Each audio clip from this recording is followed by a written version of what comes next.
Hi, I'm Joe Saunders with Miniature Landscape Hobbies, and in this episode, we're going to look at a quick and easy terrain project, stone walls.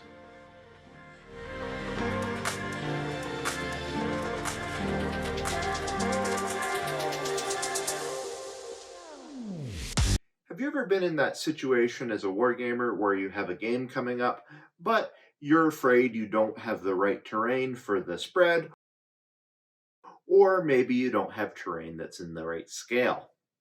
Well, today, we're going to cover an age-old terrain technique that will allow you to quickly produce something that will be suitable for almost any scale and any type of game. If you play Warhammer or Flames of War or any other sort of historical, these stone walls that I'm going to show you will work just fine. They're pretty much neutral to scale, have a real fast production time, and they look great. So sit back and watch and check it out as we make some easy and fast build stone walls. First, a note about supplies. This method for building stone walls is not only quick and suitable to a terrain builder of any skill level, but also relies on very simple materials that most model builders will have on hand, or you can get for next to nothing. The main material is pink insulation foam.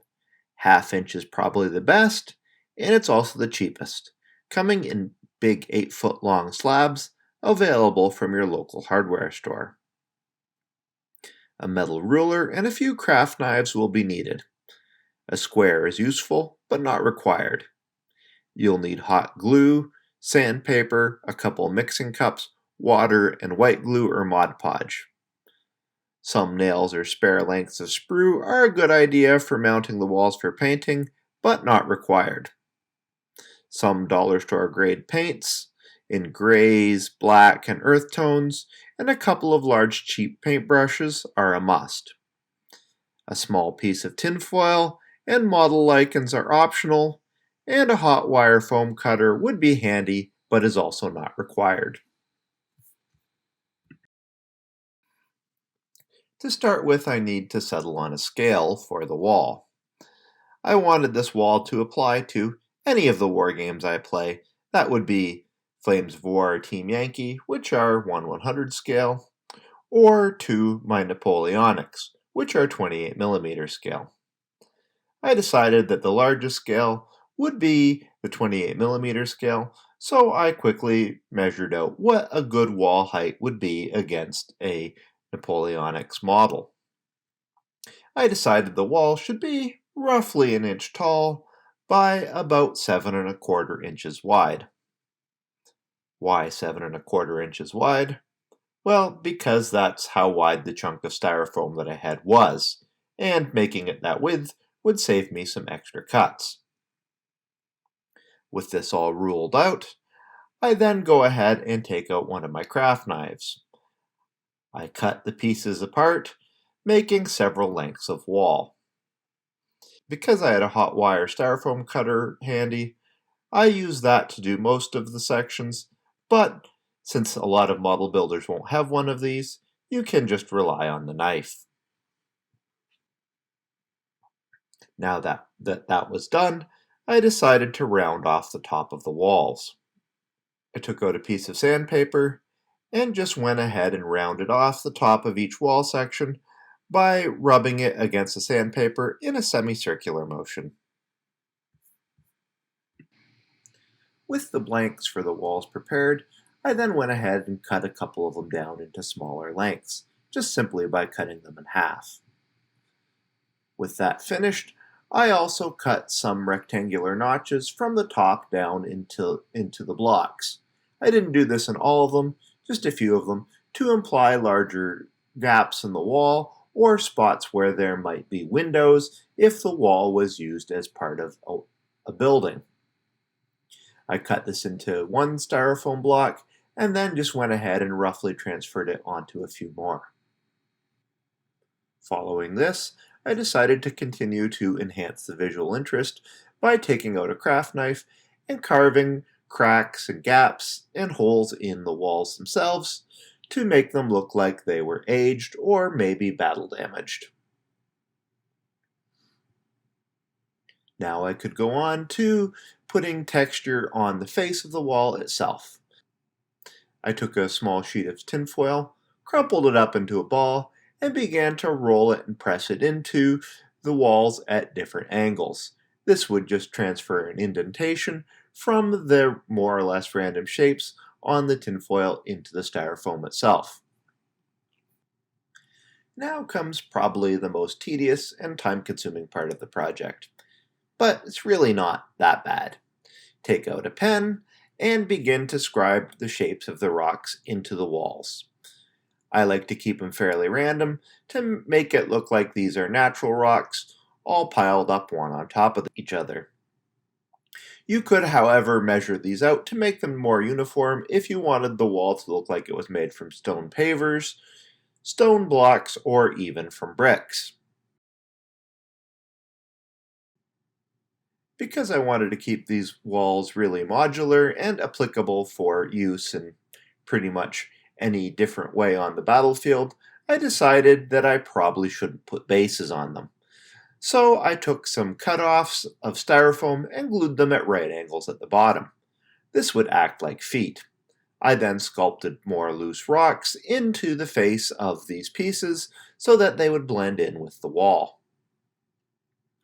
With that, the actual construction of the walls was done.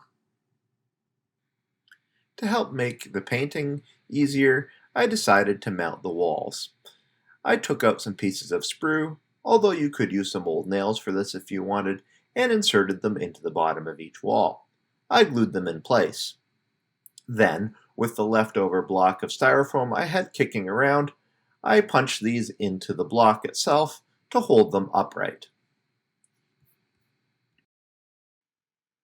It was now time to seal the styrofoam so that it would be more resilient to wear and tear on the game table, and I could prime it at the same time. I did this by pouring out some matte Mod Podge into a mixing cup and adding a fair amount of black acrylic paint. I mixed these up, put a little extra water in to help it flow, and then got out a ratty brush. I then proceeded to spread this over the top of all of the walls. In spots, I would stop and work it into the depths and the crevices with a smaller brush if necessary. With this complete, I left it all mounted on the styrofoam block and left it overnight to dry. The next morning, it was time to get down to work painting. One of the big mistakes people make when they paint stone is that they just simply paint it gray, and this makes it pretty cold and dull. Honestly, it gives it sort of a flat look. So it's best to incorporate some browns and other earth tones into it. I started by mixing up sort of a mid-tone between a tan paint and a dark brown paint, and went ahead and just lightly dry brushed it over the whole wall. It's important here to keep the dry brush strokes really light and to keep the paint dusted on the brush in a very thin amount. It's best to do multiple coats as opposed to just one. You need to really let that texture that you've already worked into the wall really shine through. After the dark brown was done, I switched to another really thin dry brush of tan, moved on to a light gray, and then finally, very sparingly, dry brushed on pure white. I focused from the top down, where the light might be hitting the top of the fence as opposed to down the whole face. This gave a sense of volume to the wall and really made it look like it was, well, a massive stone wall. At this point, however, you're dealing with one of the traditional issues that happens with dry brushing, and that is you lose some definition. Now, if you want to get these on the battlefield quickly, you simply could just use them now and they would look great. To enhance them a little bit more, I suggest you take the extra half hour, get out some black acrylic ink or thin down black paint, and with a fine brush go back and line in around some of the larger, more distinctive rocks. You don't have to do all of them if you don't want, but it really helps return the definition to the wall itself, and really makes the individual rocks pop.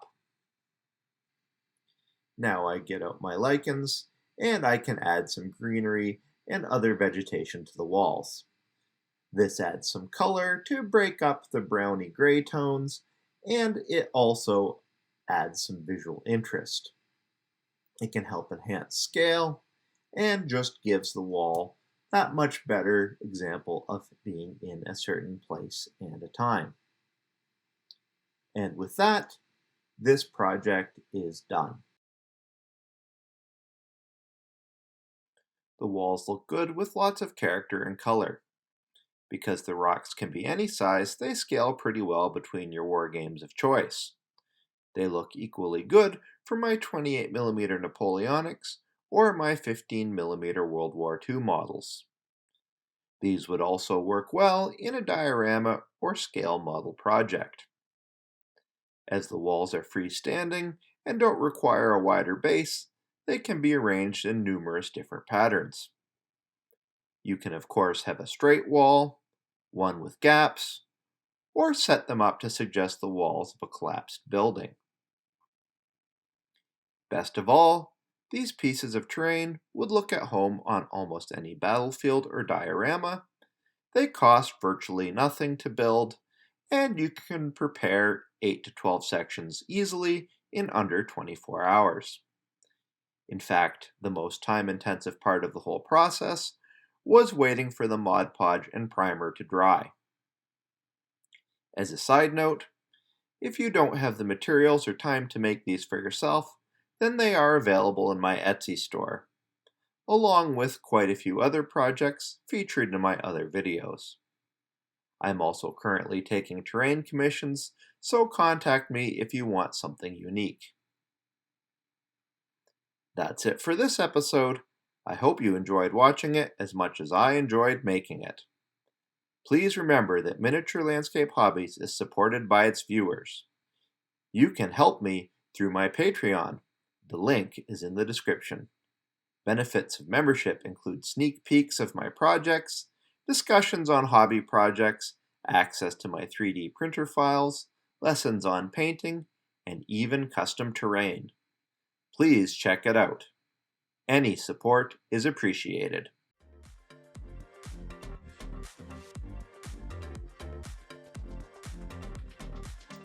Thanks for watching. Please remember to subscribe, and until next time, remember to keep building life in miniature.